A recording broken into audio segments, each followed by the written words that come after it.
My daughter-in-law stared me down in my own kitchen and said, "This is our home now, Margaret. You need to stay out of the way."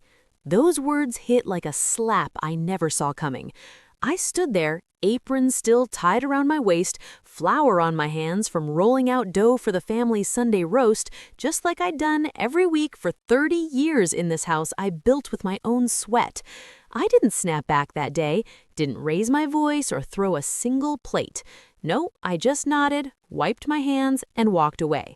But within a week, I made a decision that flipped everything she thought she controlled. And by the end of it, she learned that some foundations in a family and a home can't be remade by a sharp tongue and a new ring on her finger. Let me take you back to how it all started so you understand why this cut so deep. My name's Margaret Ellis, and I'm 68 years old, living in a cozy two-story colonial in suburban Boise, Idaho. It's the house my late husband Tom and I bought back in 1985 with our life savings, back when interest rates were sky high and we were scraping by on his mechanic's salary and my part-time nursing shifts. We raised our only son, David, right here. Picnics in the backyard, Christmas mornings by the fireplace, high school graduations celebrated with my famous apple pie. Tom passed 8 years ago from cancer, but this place, it's still filled with him. His old toolbox in the garage, the creaky porch swing he fixed 100 times.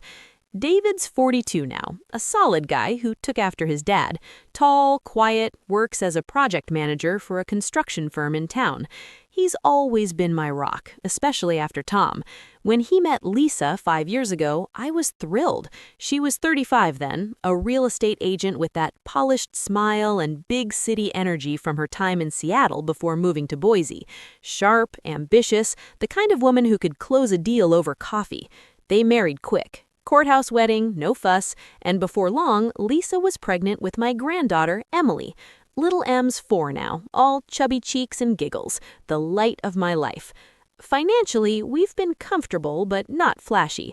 Tom and I paid off the mortgage 15 years ago, so the house is mine free and clear, deed in my name alone. David's done well, but he's got student loans from that business degree he never quite used, and Lisa's commissions fluctuate with the market. 2 years back, when their apartment lease ended and Emily was a toddler, David asked if they could move in. "Just temporary, Mom," he said. "Help us save for our own place." My heart swelled. I'd been rattling around alone, and having them here meant Emily's laughter filling the halls again. I said yes without a second thought. Converted the guest room into a nursery, even chipped in for a new crib. They paid a little rent here and there, but mostly it was family helping family. At first, it was bliss. Lisa and I bonded over Emily's milestones, cooking together, sharing stories. David was happier than I'd seen him in years.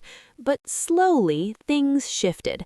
Lisa started redecorating. My floral curtains swapped for sleek grays. My recipe books pushed to the back shelf. She'd say, "Let's modernize, Margaret. This place needs updating for Emily." I let it slide.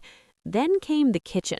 My kitchen, the heart of this home, where Tom taught David to flip pancakes and I nursed hangovers with chicken soup. Little comments at first, "Your pots are so outdated." Then rules, "I'll handle meals now, you rest." I thought it was her nesting, being the new mom. But that day she drew the line, it wasn't about pots, it was about power. It was a Thursday evening in early fall, leaves turning gold outside the big bay window I'd installed myself after Tom's passing. Emily was napping upstairs, David was stuck late at the office, and I'd come home from my volunteer shift at the local food bank, still in my scrubs, eager to unwind by prepping dinner. The kitchen smelled like heaven already. Onions sautéing in butter, my mother's stew recipe simmering on the stove, the one that always made David light up. Lisa breezed in from showing a property, designer purse slung over her shoulder, still in her heels. She took one look at the stove, the cutting board piled with carrots, and her face tightened. "Margaret, what is this?" she asked, not even kicking off her shoes. "Just making stew, dear. David loves it," I said, gently, keeping my voice light. She crossed her arms, leaning against the counter like she owned the blueprint. We talked about this. I'm handling the kitchen now. Your recipes are heavy. Emily needs healthier options, and frankly, this house needs a system. Clutter everywhere, your old spices, mismatched Tupperware, it's chaos. I paused, ladle midair. Chaos? Lisa, this kitchen's run smooth for decades. Tom and I raised David here without a single takeout night a week. Her eyes narrowed. That was then. This is our home now. David and I are Emily's parents. You're the grandmother. Sweet, but you need to step back. Stay out of the way so we can make it ours. She waved a hand around, like erasing my history from the walls. You're just a guest here, Margaret. Act like one. A guest? In the house I painted, plumbed, and mourned in? The air went thick, my chest tight like someone squeezed it. I set the ladle down, hands trembling just a bit. Lisa, this house is mine. I let you live here out of love, not as owners. She laughed, a short, dismissive bark. Yours? David's on the mortgage talks, and we're saving for the down payment. He's the man of the house now. Go relax in the living room. I'll finish up. There was no mortgage, hadn't been for years, but I didn't correct her, not then. I untied my apron, hung it on the hook Tom carved, and walked out. Upstairs, I heard her scraping my stew into the trash, the clatter echoing like a door slamming shut. Emily stirred in her crib, but I didn't go to her. Tears burned, but I swallowed them. That night, David came home exhausted, kissed my cheek, and ate Lisa's microwaved salad without question. Mom, you okay? You look beat. I forced a smile. Just tired, son. The next morning, I tried talking, calmly, over coffee in the breakfast nook, the spot where Tom proposed. David was at the table, scrolling his phone, Lisa pouring cereal for Emily. Lisa, last night hurt. This is my home. I'm not a guest. She didn't even look up. Overreacting, Margaret. It's not personal. We're modernizing. David agrees, right, honey? David glanced up, fork paused. Mom, Lisa's just trying to help. You do so much already. Let her take the load. His words stung worse than hers. Dismissed, like I was the clingy old lady in their way. David, this isn't about load. It's about my kitchen, my rules. He sighed. You're overreacting. Lisa's stressed with work. Drop it. Emily banged her spoon, oblivious. I realized then it wasn't a slip. It was intentional. They'd talked, decided I was the problem. That planted the seed of anger, slow burning like embers. Over the next days, it escalated. Lisa redid the pantry, tossed my canned goods, labeled shelves family only. She scheduled her grocery runs, vetoed my baking for Emily's sugar-free diet. David backed her silently, avoiding my eyes. Then the power plays ramped up. Bills started coming to her email only. Streamlining finances, she said. One night, I overheard them in their room. Your mom's holding us back, David. We need to talk equity in the house. Lawyer up if she won't budge. Equity? My house. No mortgage. Hadn't been for years. They'd never paid a dime toward it. David mumbled agreement. Then came the real gut punch. Emily's bedtime. Lisa declared grandma time limited. She needs routine without spoiling. No more stories from me, no lullabies. You're undermining us, Lisa snapped when I protested. Anger rose, but I stayed calm. Started documenting receipts for the roof I'd replaced last year, taxes I paid solo. Whispers of money issues leaked. David's promotion stalled, Lisa's listings drying up in the slowing Boise market. They hinted at buying me out for a condo. Fair share, David said awkwardly one dinner. Suspense built as Lisa pushed a family meeting. We discussed the will, Mom, Emily's future. Will? Tom and I had one, house to David but with strings. I nodded, biding time. The struggle peaked when they changed the garage code, my toolbox locked out. Safety for Emily, Lisa claimed. I fumed quietly, anger turning to resolve. Something bigger was brewing. That family meeting Lisa called was the spark. She'd set it up like a boardroom pitch. Kitchen table cleared, her laptop open, Emily at a neighbor's for neutral ground. David sat fidgeting, me across from them, coffee untouched. "We love you, Margaret," Lisa started, voice all business. "But for Emily's sake, we need changes. This house is too big for one person. We propose you downsize to a condo nearby. We'll buy it out, fair market value. David's name goes on the deed here." David nodded weakly. "Mom, it makes sense. We're family." My heart pounded, but I kept steady. "Buy it out? There's no mortgage, Lisa. House is paid off. Deed's in my name. Always has been." She smirked, sliding papers across. "We had a realtor friend check. Equity splits with live-in family. Lawyer says we can claim contribution, rent, improvements." Improvements? Gray paint over my wallpaper?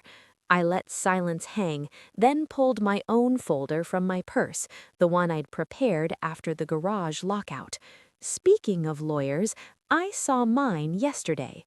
Their faces shifted, suspense cracked. It started 2 days after the kitchen blow-up. Hurt turned to questions. I dug into the safe in my bedroom, Tom's old hiding spot. There it was, the deed, crisp and clear. Margaret Ellis, sole owner. No liens, no cosigners. David's name nowhere. But that wasn't all. Tom and I had set up protections years ago after his diagnosis. A trust for the house, revocable only by me.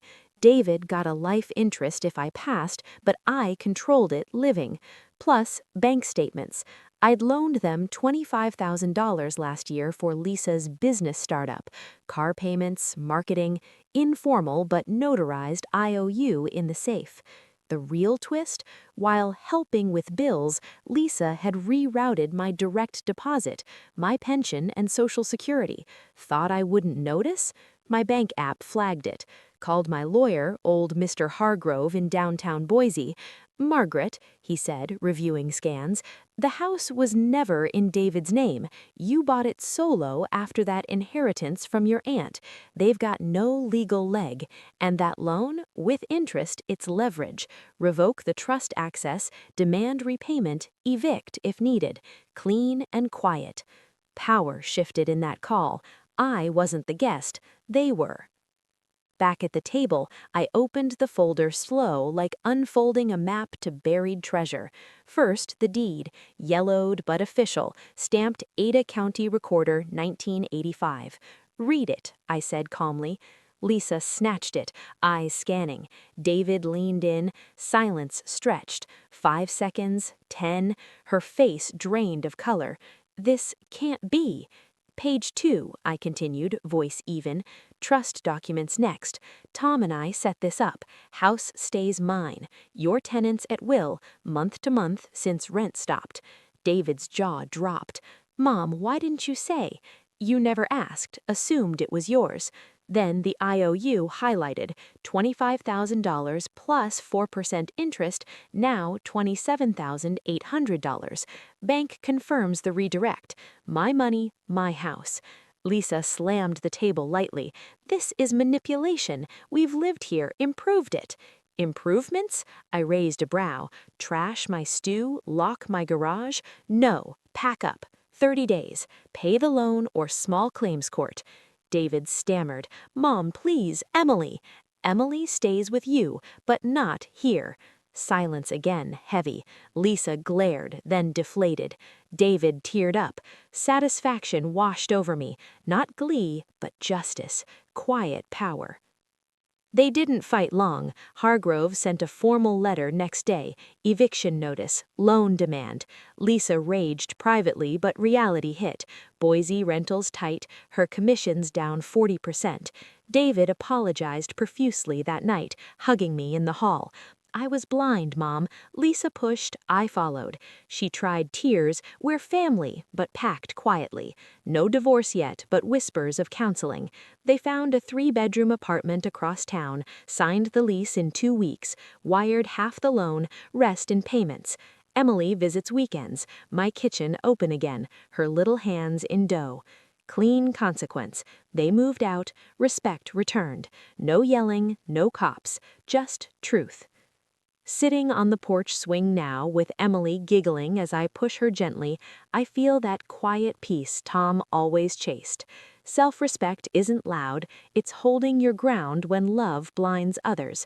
I learned family power struggles test the strongest bonds, but a house built on your terms stands firm. Lisa texts occasionally, polite. David calls daily. Hurt lingers, but strength grows. Grandchild hugs heal most wounds. Lesson: protect what's yours legally, emotionally. Don't let family erase your foundation. Final punch. Would you have stayed silent and taken back your house like I did? Drop a comment. Let's talk.